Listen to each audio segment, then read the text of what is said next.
Okay, so I normally wouldn't come on here and bash any of my exes. If we go through a breakup, I'm not going to badmouth them or anything. However, this is a story that needs to be told. It needs to be out in the open so people are aware that these things happen. And you don't think it's going to happen until it happens to you. So it is time for me to break my silence and tell you guys my story. So back in May, I met a guy on here on TikTok.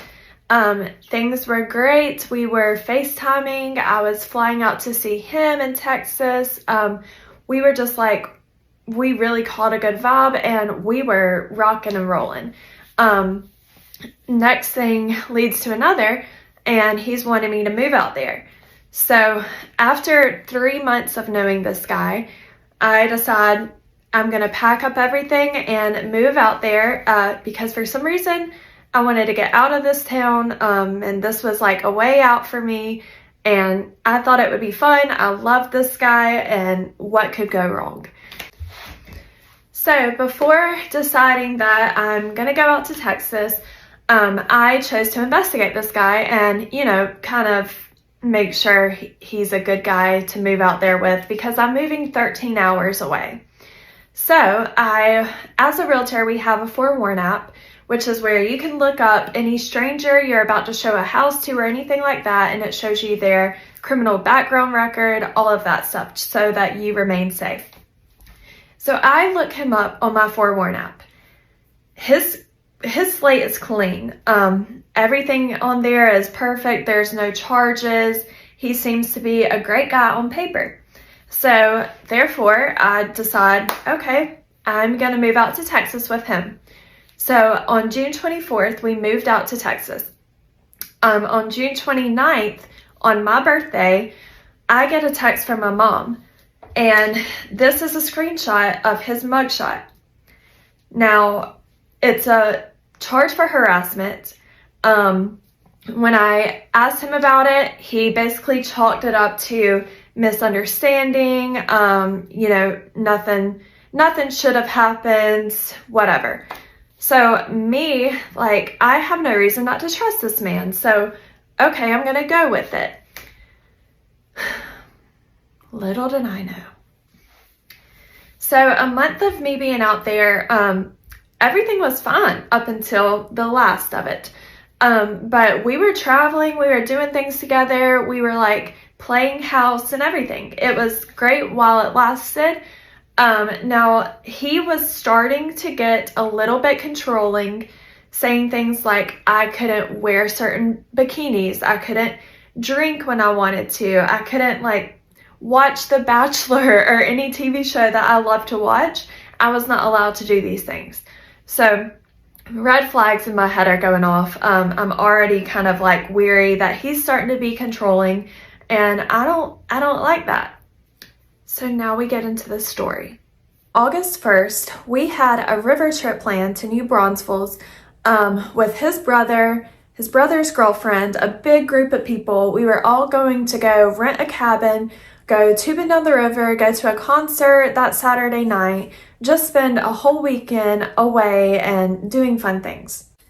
So on August 1st, we get to the cabin. We're settling in, everything's good. I get a phone call from my best friend who I haven't spoke to in a month because we've both been moving and traveling and just haven't had time to talk to each other. So she calls me, so I answer. We're on the phone for probably 30 minutes or so until he pokes his head into the cabin and he tells me, hey, I'm about to hop in the shower. Well, my friend on the phone thought that he said, hurry up and get off the phone. Well, he heard that and was like, I didn't say that, but if I did, you're going to get the fuck off the phone. And at this point, I flip. I'm like, oh, we are not going down this road. You are not about to control me, all of this stuff. So to kind of lay the scene out for you guys, there's 3 parts to this cabin. There's a cabin here, and then a big main cabin in the middle. Our shower, we're in this one over here. We have this one all to ourselves. Our shower is outside. It's like an outhouse. So at this point, he goes out to the bathroom to shower. So I follow him in there, and he's in the shower still arguing, and I'm still yelling at him for trying to control me. So he tells me to get the F out of there. I'm not allowed to shower. So I go back into our room in the cabin, and I'm sitting on the bed. When he comes in, he starts basically yelling, and he's like, "You're not welcome here. I paid for this place. Get out." Well, I remain sitting on the couch, or on the bed, I'm sorry. So he comes up to me, picks me up, and starts charging at the door with me. So at this point, he has me pinned against the door. I literally have my hand on his throat, like pushing him away from me. Now there's like an argument that he has just put his hands on me. So I try to grab my phone and call someone who is inside to try to help me. As soon as I pick up my phone, he yanks it out of my hands. I have scratches on my hands from him taking the phone from me. He shuts it off. So I run over to the window to try to bang on it and get anyone to hear me that's outside, but they all have music playing. They can't hear. No one hears me. At this point, he comes over and yanks me away from the window, and he's so close to me that I literally just like raise my knee up to barely graze his balls, because like, just a warning, like back up or, you know, I'll do this. Well, that pisses him off, and he yanks me, throws me on the ground. I had like my whole left side of the face hit the ground.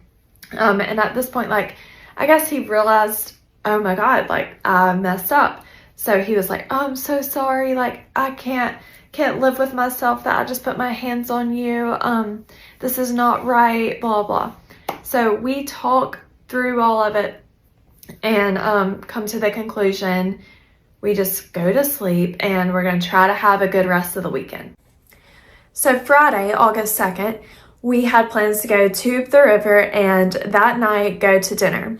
So we go out 4 hours tubing on the river. He's been drinking, I've been drinking, we're both tipsy. And we get home, I start showering to get ready for dinner. Well, next thing I know, he comes in the shower holding my phone. Now, I had deleted Snapchat and everything before moving out there. He had got onto my phone and re-downloaded Snapchat. So he walks in the shower, and he's showing me a text message that I had sent to somebody on Snapchat probably a year ago. And he's like, "What the fuck is this? You're a whore." And he grabs my throat and throws me into the shower. At this point, I don't want to be locked into the cabin again. I don't know what he's capable of. I don't know what he's about to do, but he seems pissed off. Well, he hops in his truck and leaves. So at this point, I hop out of the shower, I throw my bikini back on, and I run into the main cabin to tell everyone to try to find someone to help me. So I start showing them the bruises I had on my arms. I had a big bruise on my neck from him throwing me on the ground the night before, and showed them the scratches. And so I'm telling everybody what happened. I'm asking them for help. And meanwhile, he's gone in his truck somewhere. So when I go back into the cabin to show everyone what he's done, these girls look at me and they tell me that I'm not the first girl this has happened to. They start telling me all these stories and everything. At this point, he comes back up the driveway. So his brother and all of the guys there go outside and try to calm him down and figure out what's going on. So at this point, he's mad that they're all talking to him, and he leaves again. So then I start looking for my phone, because he had it last. Obviously, he showed me in the shower my messages. So he had it last. I'm looking for my phone because he wants me to leave. And so we're all saying, okay, well, she will leave if she can find her phone so she could get an Uber. So I'm looking for my phone. I can't find it anywhere. I start reaching out to my mom, to two of the girls I know that have my location on my phone. I DM'd them off of a girl that was in the cabin with me. I DM'd them off of her Instagram. So I finally get my mom on the phone and asked her to track my location. And at this point, it's coming up as no location found because the location has been turned off. So at this point, his brother calls him and he's like, hey, where is her phone? She needs it so she could get up and she could leave and go do whatever she needs to do. And he claims he left it on our nightstand in our cabin. So all of us go out to the cabin. We're tearing the cabin apart trying to find my phone. We can't find it anywhere. At this point, the location is turned off. We know he has my phone. So then he comes back up into the driveway, goes in there and packs all my stuff, brings it into the main cabin, and is telling me to leave. So we continue to tell him I can't go anywhere if I don't have my phone. Well, he doesn't want to ruin everyone's weekend, so he tells everyone, hey guys, y'all just go to dinner. I'll stay here with Brittany and help her look for her phone because we don't want to ruin your guys' weekend. And meanwhile, I'm sitting here telling everybody I do not want to be alone with this man after what he did to me the night before. So they come to the conclusion, okay, well, we'll just go to dinner. We'll take him with us, and Brittany, you stay here at the cabin by yourself. So now I don't get dinner, and now I have to be at a cabin in the middle of nowhere by myself with no phone. So they go to dinner. He drives separately to dinner. And so I'm just sitting out on the porch by myself staring at the sky because there's no TV, there's nothing to do there. Until next thing I know, I hear a truck coming up the driveway. So he comes up. He had apparently drove to the restaurant, got there, turned around and came back. So now it's me and him alone at this cabin. So he comes up the stairs, still cussing me out, still telling me that I'm a whore and all of this stuff.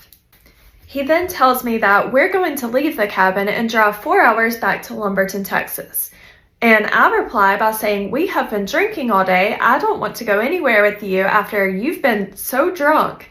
I don't feel comfortable driving in the car with you, trying to plead my case. And he's like basically just saying, you will come with me and all this stuff. So he forces me to pack my bags up really fast and get into the truck with him. It's 11 o'clock at night and we are having to drive 4 hours back to Lumberton. So we start going down the road and he's speeding everything. He's still cussing me out. And I look at him and I say, I would never say the things that you're saying to me to the person that I love. And I was like, I could say a lot of things about you, but I don't. And at this point, that makes him mad. And he grabs the gun that's beside him in the truck. And he holds it to my leg. And he says, oh yeah? What would you say then? What would you effing say, Brittany? So I don't know what was going through my mind, but I just remained silent. And it kind of just shocked me. It blew my mind that this man now has a gun to my leg. He's been drinking all day. Now we're driving. And it just wasn't a good situation. So I remained quiet.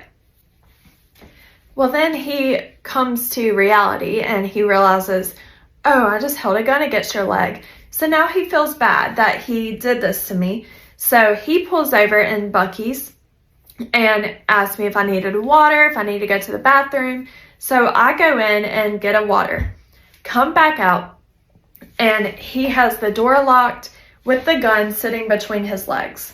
So I'm knocking on the window. I finally get into the truck and I realize, he still has the gun. And he's like, I can't live with myself. I just held this gun to you. Like, I've already put my hands on you. I'm a terrible person. And he was like, I just want to end it all. So now he's saying he's going to kill himself in the driver's seat. So I have to talk him down and I tell him, how about you let me drive the rest of the way home and you calm down. So that's what happened. We get back to our house at 5 a.m. and we go to sleep. Now, I wake up the next morning and I still don't have my phone at this point.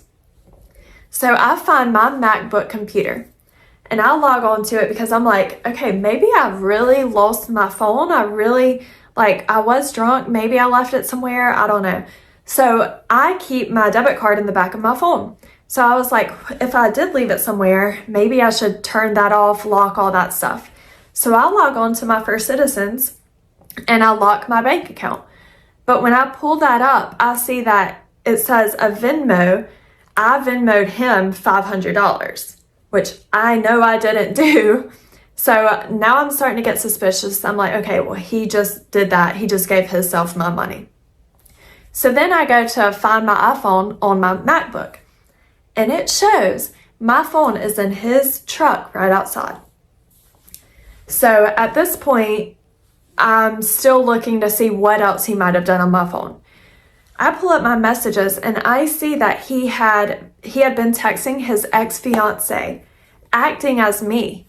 He was sitting there basically, like, from what I gathered from it, it sounded like he was asking her for a threesome, and it was just a weird situation. So at this point, he comes walking into the living room, and I look at him and I was like, why did you Venmo yourself $500? And he was like, oh, I was just trying to be a dick. And so he sent that money back to me. But then I was like, why did you message your ex-fiance acting as me? And he said that he was trying to embarrass me. So then I tell him, okay, well, it shows my phone is in your truck, so can we go out there and look for it? So we both go outside. This is like morning lunchtime. We go outside and we start tearing his truck apart, trying to find my phone. Couldn't find it anywhere, imagine that. So we go back inside, watch a little bit of TV. We finally have like a conversation about what all just happened. And now this man is a manipulator, master with words. So he's like, I'm so sorry. We were talking about the Bible. We were talking about like how we both wanted to change and all this stuff. So we are finally back on good terms. And it's like now 5:30 in the evening. And he looks at me and was like, so do you want your phone back?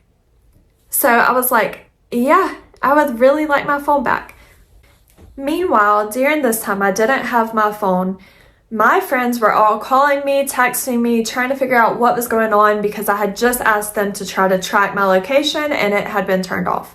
So they're all worried about me. My mom's still worried about me. And he was like getting mad. He was like, how many people do you have involved with this? He was like, you already ran into the cabin and told everybody what was going on. You're getting all these people involved and it has to stop.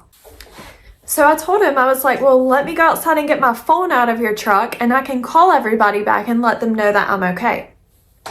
So at this point, I go, he tells me where his little secret hiding place is in the truck. So he has a Carhartt seat cover. And underneath that seat cover, in the back of his seat, he had turned my phone off and slid it behind there. So I go turn my phone back on and I start calling my friends who had been worried about me. So my first friend I call, she tells me, she was like, Brittany, somebody was on your Snapchat last night and I know it wasn't you. And she was like, they were asking me for nudes, but they were acting as you. So then she sends me the screenshots and I see where he had texted and said, hey, his name has been watching porn and I would rather him watch somebody I know than someone I don't know. Would you send me your nudes? And so clearly this isn't me. So she texts my phone at this point, which was the night before, texted my phone and said, hey, are you Snapchatting me? And he replied, yes. So he's still impersonating me. So at this point, like, he's right inside the door and I tell her on the phone, I was like, listen, I'll go in and talk to him and try to figure this out, whatever. So I go inside and I show him the screenshots and I was like, what is this? And I was like, so you also asked my friend for nudes off my phone? And he was like, oh no, I had your Snapchat and I did change the password, but I changed it to an easy password. So it was probably a hacker got in there and hacked your phone. So I told him, so this hacker hacked into my Snapchat and my phone number. Because I was like, my friend just texted both my Snapchat and my phone number in which you replied to. So he gets pissed off because now he's caught. So he was like, get the F off my property. You're not welcome here any longer. So I grab my laptop and my phone and I start walking up the road. And I didn't know who to call because At this point, his parents are in Singapore. Everybody we were with at the cabin is still at the cabin, 4 hours away. His sister's in Singapore with them, so the only person I had to call was his brother and sister-in-law. So I start walking up the road and I call them. And I ask them to come pick me up because I don't know what he's about to do and I'm scared. And they just had a newborn baby. So clearly they're like, Brittany, we don't want to come get you and bring you to our house and like risk him showing up here with guns or anything like that. Like, we're not about to put our family in that situation. So they were like, just stay on the phone. We'll call the cops for you. At this point, I'm still walking up the road and he hops in his truck and comes up beside me. I'm still on the phone with them. So he's yelling at me to get in the truck. And I replied, no, I'm not getting in the truck with you. And he pulls his gun out again and was like, get in the truck. And I said, no, you have a gun. I'm not getting in the truck, so that the people on the phone know that he has a gun. He realizes I'm not going to get into the truck. So he hops out of his truck, comes over to me, rips my phone out of my hand, and picks me up and throws me inside of our house. So the police chief calls him and says, hey, I just got this phone call. Is everything okay? And he replies, oh yeah, everything's fine. She's packing up her stuff now. She'll be leaving. Everything's good. Hangs up the phone. Nobody ever comes. No police ever comes to check on us. Nothing. So at this point, he's had about enough of it. And he looks at me and was like, let's get this over with. Picks me up and takes me into the bedroom. And all of these thoughts are going through my mind. I don't know what's about to happen. But he throws me on the bed and he grabs a pillow and he smothers me 3 separate times. And by the 3rd time, I was kind of just over it. And I kicked him off of me, which he then went flying up and hit the bed frame on the bed with his shin. And he got so mad that he got hurt that he charged after me, grabbed my throat, and started strangling me. And everything started going black. I literally thought, this is it. This is where I die. And I don't know what happened, but right when I was about to kick the bucket, he stopped and he got off of me and literally flipped personalities. He was like, oh my God, I'm so sorry. Just breathe, breathe. He was like, you know, I would never do anything to hurt you, all of this stuff. And it was just manipulation. I realized that because we packed up in a hurry to leave the cabin, I had left my purse with my keys in it. So that's still 4 hours away. I start realizing I don't have a way to get away. And his brother and everyone won't be back until tomorrow, the next day. And they were bringing all of our stuff we had left there back. So in my head, I'm thinking, I don't have a way out right now. And he's sitting here saying he's sorry and trying to manipulate me. So I start playing into his little manipulation. And I was like, okay, if you'll never do it again, I'll stay, all of this stuff. So it comes nighttime. We sleep on the couch outside because I can't sleep in the bedroom where he just tried to kill me. So we slept on the couch. The next day rolls around and we're just trying to live it normally. I'm still trying to play into all of this and make him think I'm okay. So I told him I was going to stay. Well, his brother and the family didn't get back until that night with my keys. And at this point, I have to drive 13 hours back to South Carolina. So I don't want to leave in the middle of the night and be driving sleepy at that time. So I have to wait one more night. And the next morning we wake up and he's thinking everything is good. It's back to normal, all of that stuff. So he's supposed to go to work and I tell him I'm going to go over to the other house, wash the dogs and bring them back, go to the grocery store, cook dinner, normal day. Well, as soon as I get in the car to head over to the other house, I call my friend back. And she just gets on the phone and she was like, Brittany, tell me right now that you're okay. And when she said that, I broke down and I was like, I have so much I need to tell you. Like, I'm not okay. And I told her the story. And she was like, get out of there right now. She was like, this is your first time you're away from him.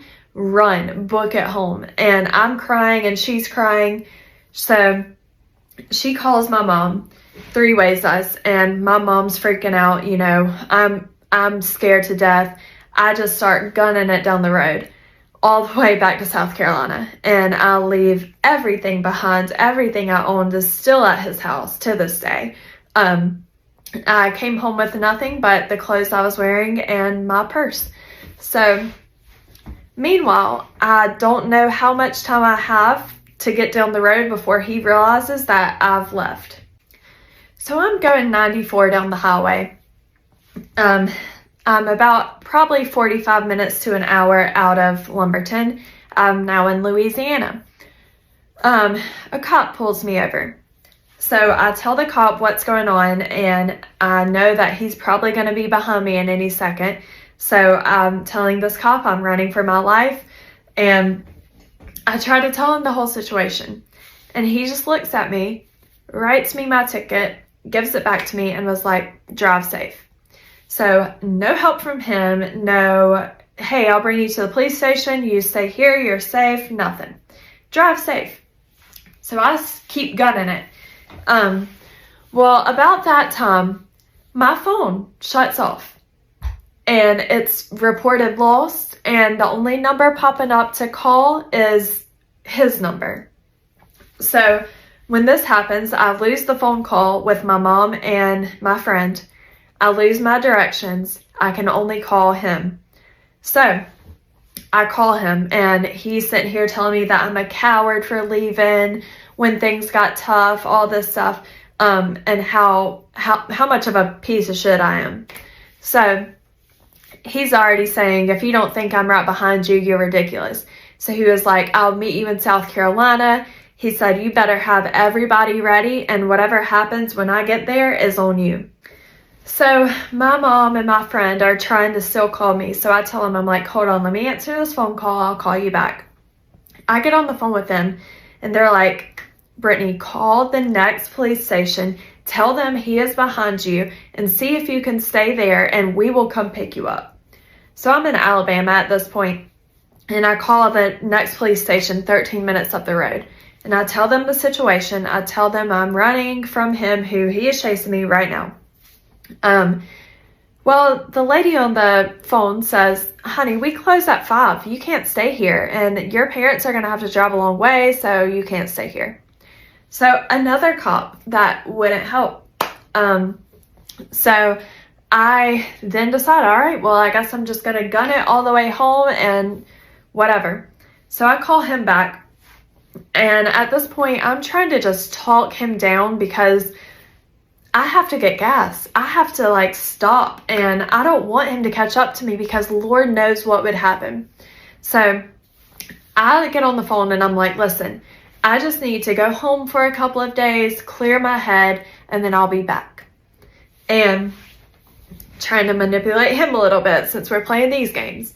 So he was like, oh, well, if I would have known you were coming back, I wouldn't be following you. So at this point, I finally get him to turn around.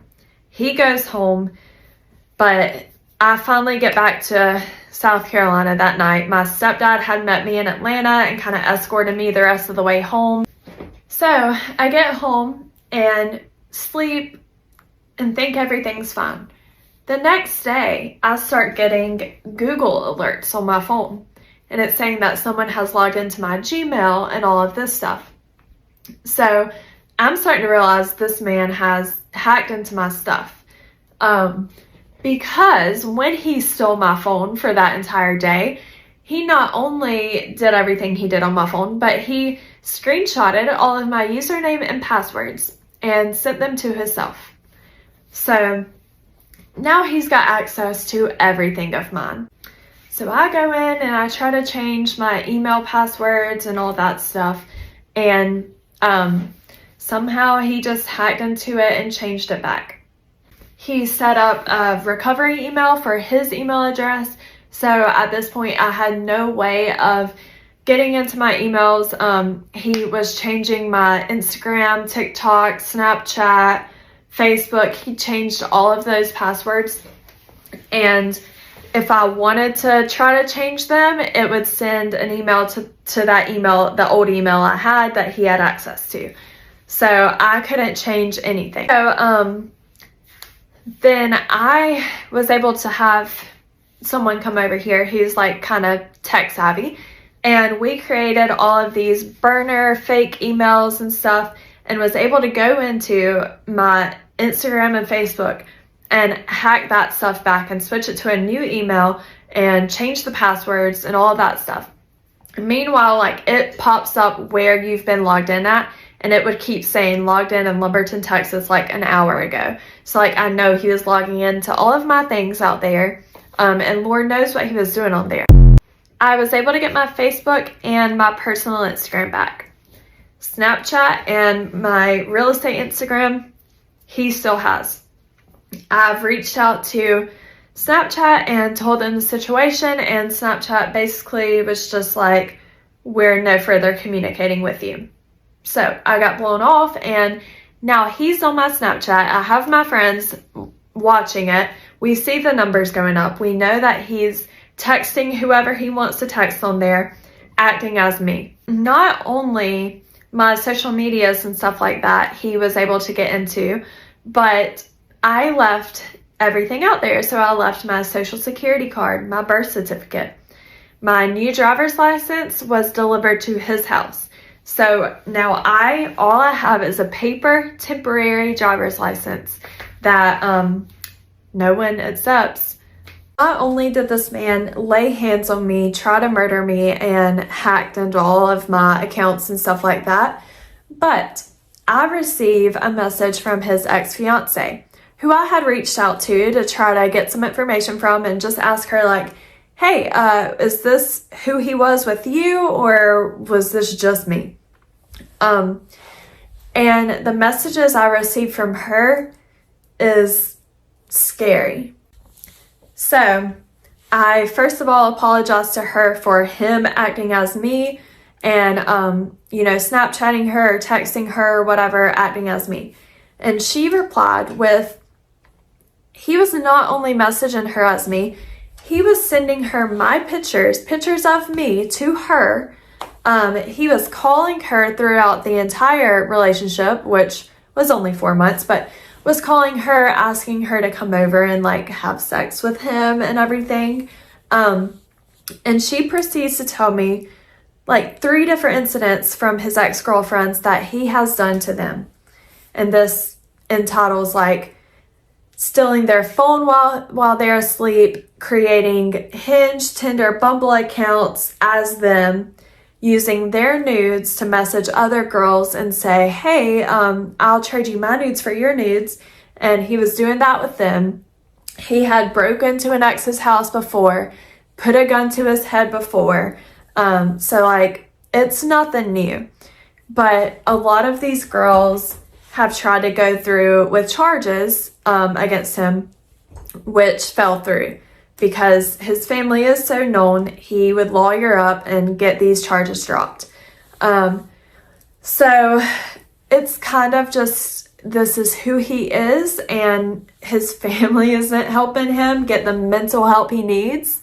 And it's just scary because people like this are out there and they're predators. I mean, he literally preyed on me to get me out there alone, isolated from my family. I'm 13 hours away. I had no one to help me. Not even the cops clearly didn't help me while I was out there. So, I think my main purpose of coming on here is to be a voice for the girls he's already done this to speak up for myself and stand my ground, and just try to like spread that awareness, because we do live in a day and age where we meet a lot of people on social media, online.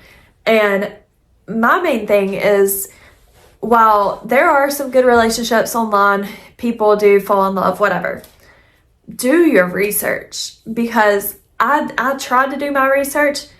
I didn't go further to Google him because I thought that app was real. So do your research, because that charge he had it was dropped, but if you Google his name, it's the first thing that comes up. So Google is your best friend. This is another scary thing. I'm going to add this in really fast. Because he had access to my emails, he was able to go back on my timeline and see like everything I'd looked up in the past, all the places I've traveled to, like different routes and stuff like that. They're able to see all of that. So my main piece of advice here is never let anybody know your freaking email password, because they can then hack everything you own. But yeah, so sorry this was a long story, but I did feel like it needed to be out there so that before he preys on his next victim. And with the Ends With Us coming out this month, you know, it kind of just fell into the same timeline, and I wanted to get my story out there and let you guys know, like, you're not alone, because the amount of people I've already talked to about this, I've probably had 7 people tell me that they've been through the exact same thing. So it happens more than it should. So with me telling my story, as of right now, all of my things are still out in Texas, and he claims the only way I can get them back is if I come out there alone, which clearly is not going to happen. But that, and he still will not give me my passwords back to all of my accounts or stuff like that. I was able to create new email accounts and, like I said, get some of my social medias back. But the rest of this stuff is still in his hands. So if any of you guys have been through anything like this and know a different route to take, please reach out to me and kind of help me through this situation. Shout out to all of my friends and family who was there for me. When I was out there and he stole my phone, I didn't have to say a word to any of my friends. They have my location. As soon as it got shut off, they knew something was wrong. When they called me, I didn't have to say anything on the phone to them. They literally knew just by my voice that something was off. And I will forever be grateful for them. I have friends now who are trying to help me, like, because I have nothing. I don't even have my social security card to like get a job here or anything like that. I have friends who are allowing me to, you know, work for them and help out where I can to earn a little bit of money and stuff like that. So I am just so thankful that I do have a good group of people here, a good support team and everything like that. So thank you guys.